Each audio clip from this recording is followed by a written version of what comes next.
Hey everyone, so listen, before we get to the video today, I just want to alert all of you that camp registrations are open. You can click the link right up there if you want to get signed up. We're doing 3 camps this summer, 2 out at Allegheny College and 1 at Gordon College. So 2 in Pennsylvania, 1 in Massachusetts. So if you're looking to go to a camp this summer, they're really awesome overnight camps. Some of the best Division I coaches in those areas are working in those camps.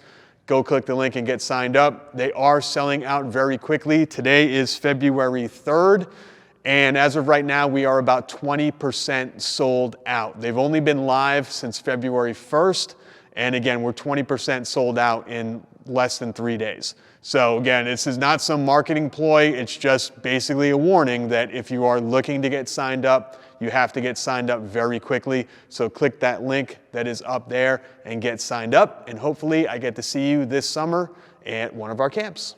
All right, so let's talk rotational shot and discus. One of the biggest problems, probably the biggest thing that I have to correct with gliders that start doing rotation and with newer discus throwers, even some pretty advanced discus throwers, is that when they get to the middle of the circle, their power foot does not turn. It kind of plants in the middle and gets stuck, and they don't rotate that power foot in time. So just going back a little bit, we know when you're in the power position, me as a right-handed thrower, I'm up on the ball of my power foot. So I'm up on the ball of my power foot, which is my right foot.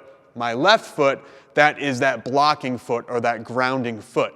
And when you do that standing throw, it's basically a 90-degree turn of that right side, so you throw right down the middle. So if you think of it like a clock, we've got 12 o'clock in the back.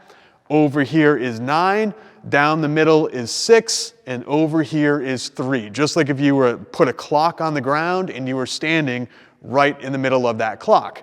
So power foot starts pointing at 9 o'clock, and then it turns 90 degrees here so that you can push the shot down the middle, or you can release the discus down the middle. It's a 90-degree turn. All right, then we have a drill that has a lot of different names. We've talked about it a lot here on the channel. The mirror turn, 180, half turn, wheel drill. There's a bunch of different names. I call it a mirror turn. That is when you start in the rotational events. Maybe you're working up to your full throws or your South Africans or whatever, and you do this drill that helps the middle of the circle. Now, a lot of people, they do this drill really well because they get to start in that power position here, and then they just rotate back into that mirror turn position. Now the foot is pointing at 3 o'clock. So now it's a 180. It's a half turn. You're going to turn that foot 180 degrees, and you're going to land or end up in that power position. And then you've got 90 degrees to push right down the middle like you had before. So really it's 270 degrees of rotation. You're starting here, and then it's 180 plus a 90. So 180 plus 90 is 270. Mirror turn position, 180, look where my knee is, plus another 90, and you go right down the middle.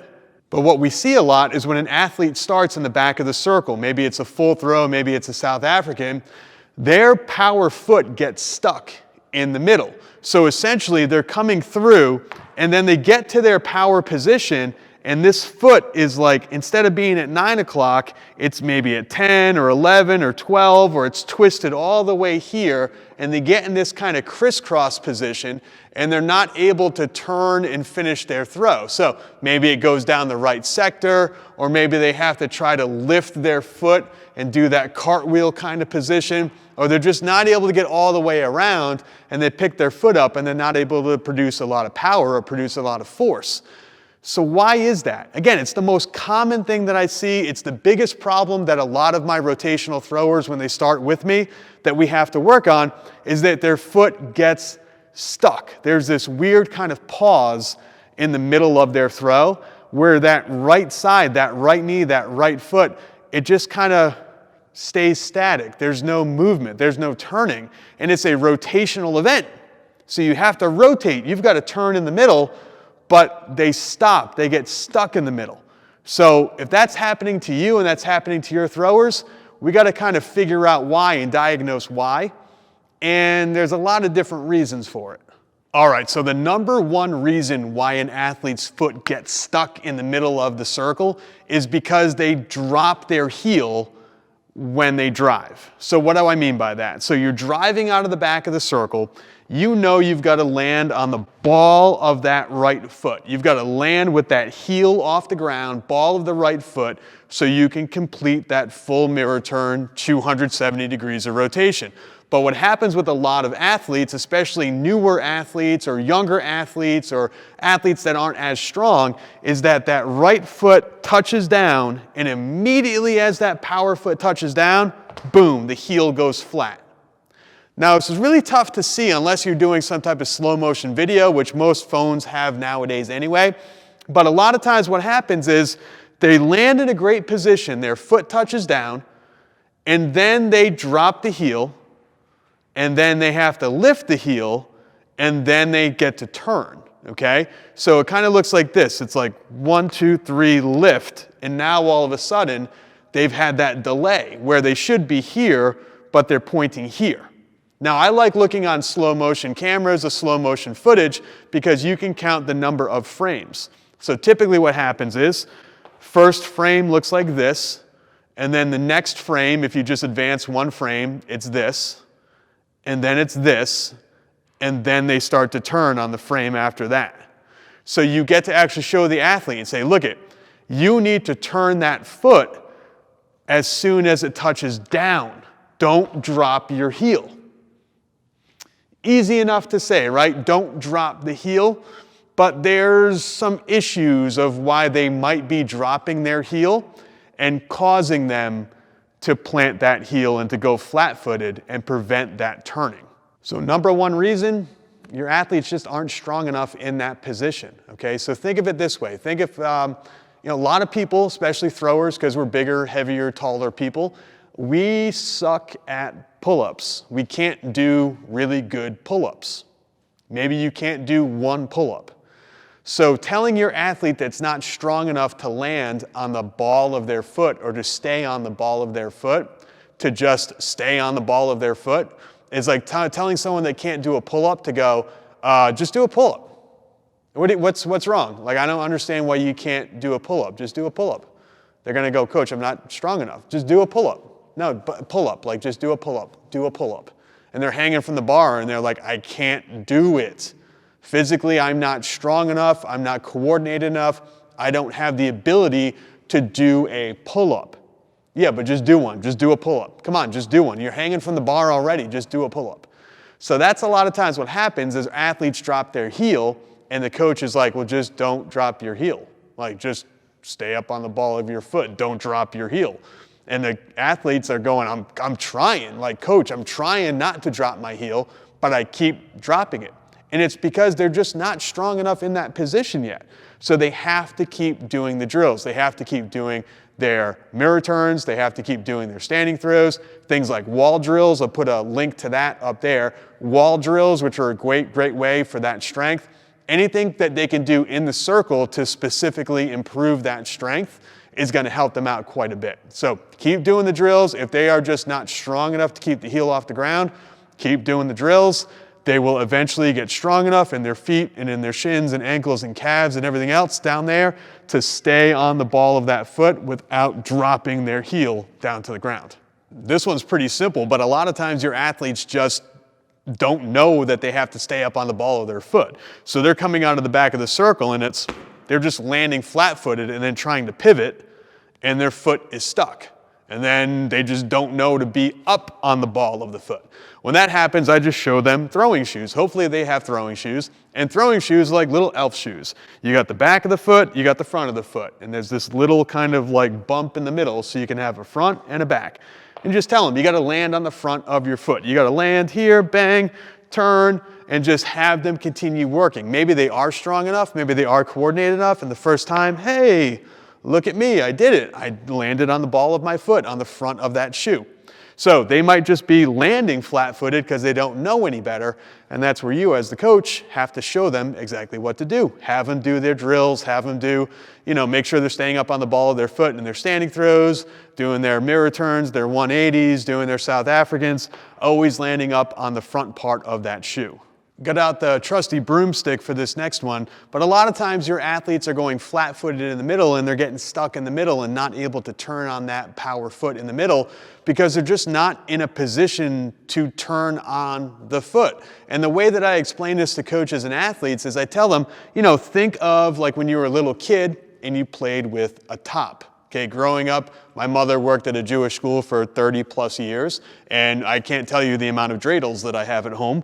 But think of a dreidel, think of a top. If you were going to spin that top, what do you have to do? So I got this little broomstick I'm going to show you. So if I want to spin this broomstick around really quick, woo, woo, try to get it to spin, whoa, try to get it to stand up, what do I have to do? Well, the first thing I got to do is I got to stand it up straight. I got to get all the weight of the broom on the point, and then I've got to spin it. See that? So spin, stand it upright, and spin it, and it'll turn around. But those two things, you can't just do those two things separately. You can't stand this thing up without spinning it. It's just going to fall over. And you can't spin it without standing it up. It's just going to fall over. All right? So those two things are not mutually exclusive. They have to happen together. You have to have all of the weight on the point, and then you can spin. Now, what the heck does this have to do with throwing? Well, a lot of times, sorry if that broomstick was a little loud, a lot of times your athletes, they are not driving out of the back of the circle. They're trying to take a step. And when they take that step, and they're not driving, so when you drive, you are here. Bang. Where's my weight? When I'm driving, my weight, boom, is here. It's on top of the foot. When I step, where's my weight? It's back here, back here in between the feet, okay? So think of that top. How am I ever going to pivot? How am I going to spin on that foot if my weight is back here? I have to make sure my weight is here. But do you see how much of a delay that causes? So if you're not driving out of the back of the circle, your athletes have to wait until their body is over their right foot, and then they turn.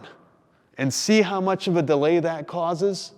See how hard it is to stay on the ball of the foot if you're not driving here and you're just stepping here. See how my weight stays back? Then I've got to take the time to move my weight forward, and then I can turn. See how much of a delay that causes?